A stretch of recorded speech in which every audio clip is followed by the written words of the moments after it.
अश्वत्थामा बदले की इस आग की आंच को बचपन से महसूस करता रहा था। जब उसके दूध के दांत नहीं टूटे थे, तभी राजा द्रुपद ने उसके पिता का अपमान किया, जिसका बदला लेने की तैयारी उन्होंने कई सालों तक की और आखिरकार बदला ले ही लिया। अब बारी द्रुपद की थी। द्रोण ने तो उनके पूरे राज्य पर ही कब्जा कर लिया था। दया आई तो आधा लौटा दिया। तब द्रुपद खून के घूंट पीकर रह गया और उसका बदला लेने के लिए बेटे धृष्टद्युम्न को और बेटी कृष्णा को तैयार किया। कृष्णा को द्रौपदी या पांचाली के नाम से भी जाना गया। अश्वत्थामा को द्रुपद की तैयारी का पता था, लेकिन ये नहीं पता था कि द्रुपद बदला कैसे लेंगे। अचानक धावा बोलेंगे या उसके पिता को बंदी बनाएंगे। द्रुपद भी कुछ कम नहीं था। उन्होंने बहुत दूर की सोची। अपनी बेटी कृष्णा का विवाह ऐसे धनुर्धर से करना चाहा जो बदले की आग को हवा दे सके। इसके लिए उन्होंने द्रौपदी का स्वयंवर रचाया और स्वयंवर की एक अजीब सी शर्त रखी। देश विदेश से पधारे राजाओं, महाराजाओं और योद्धाओं, ये स्वयंवर सभा मेरी पुत्री राजकुमारी द्रौपदी के विवाह के लिए बुलाई गई है। स्वयंवर की शर्त के अनुसार जो भी आकाश में लटकते यात्रा में घूमती मछली की आंख का लक्ष्य भेद करेगा, उसके साथ ही मेरी पुत्री द्रौपदी का विवाह संपन्न होगा। ध्यान रहे, मछली की छाया नीचे रखे जल में दिखाई दे रही है।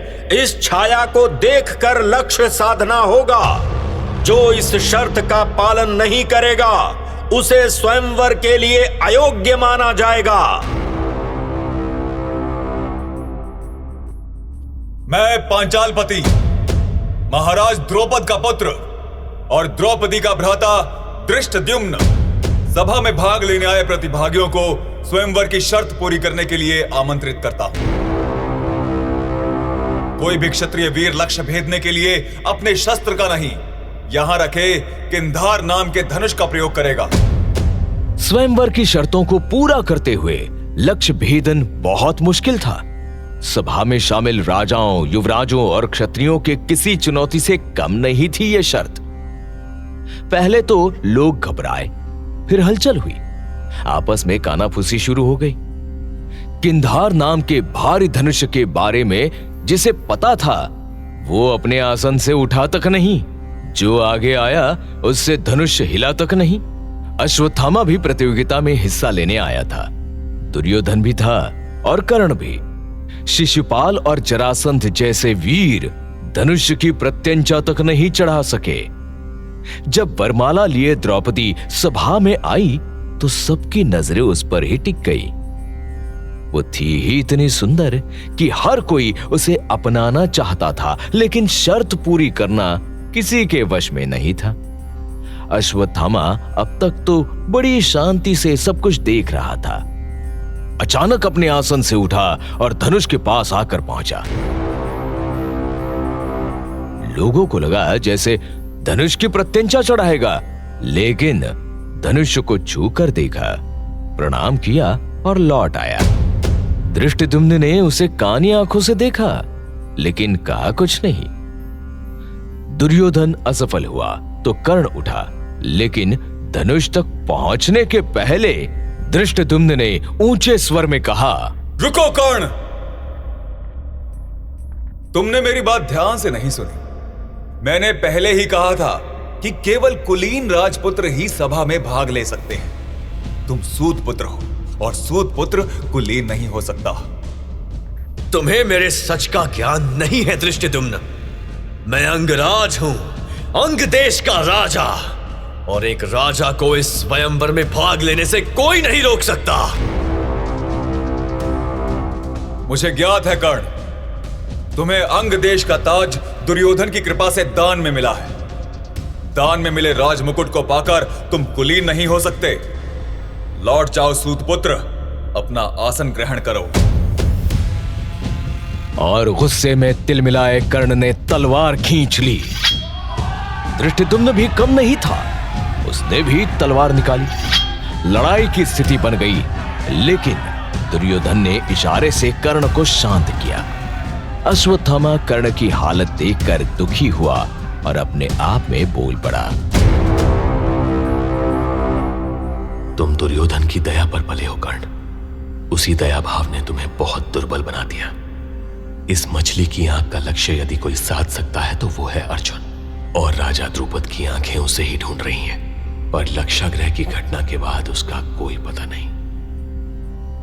अश्वत्थामा ने भले ही ये अपने आप में कहा हो, लेकिन यह सच था।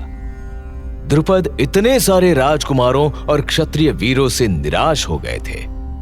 वो कुछ सोच ही रहे थे कि उन्हें ब्राह्मण वेश में बलिष्ठ बाजुओं और चौड़ी छाती वाला एक तेजस्वी युवक दिखा। वो नंगे पांव धनुष के पास आया और धनुष को हाथ लगाने से पहले बड़े ही गर्व से कहा, मैं एक कुलीन ब्राह्मण हूं और एक ब्राह्मण वंशज को इस प्रतियोगिता में भाग लेने का पूर्ण अधिकार है।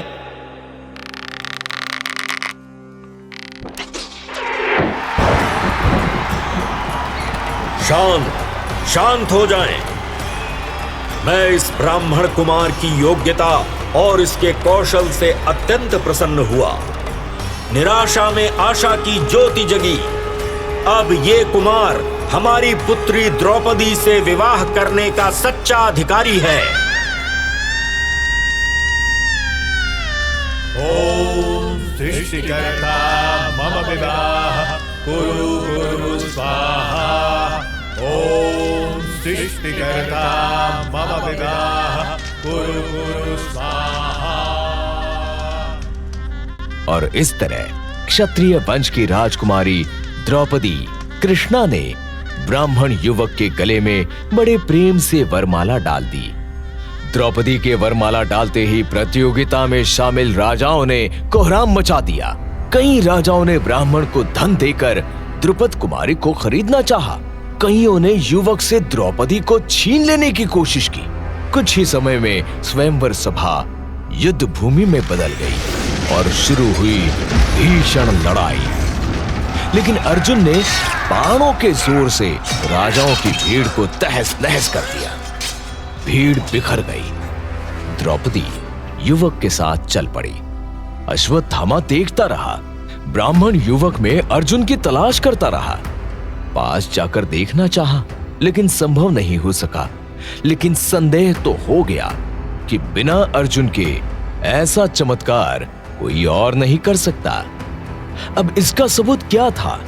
अश्वत्थामा कैसे पता करें कि वो अर्जुन ही था या कोई और?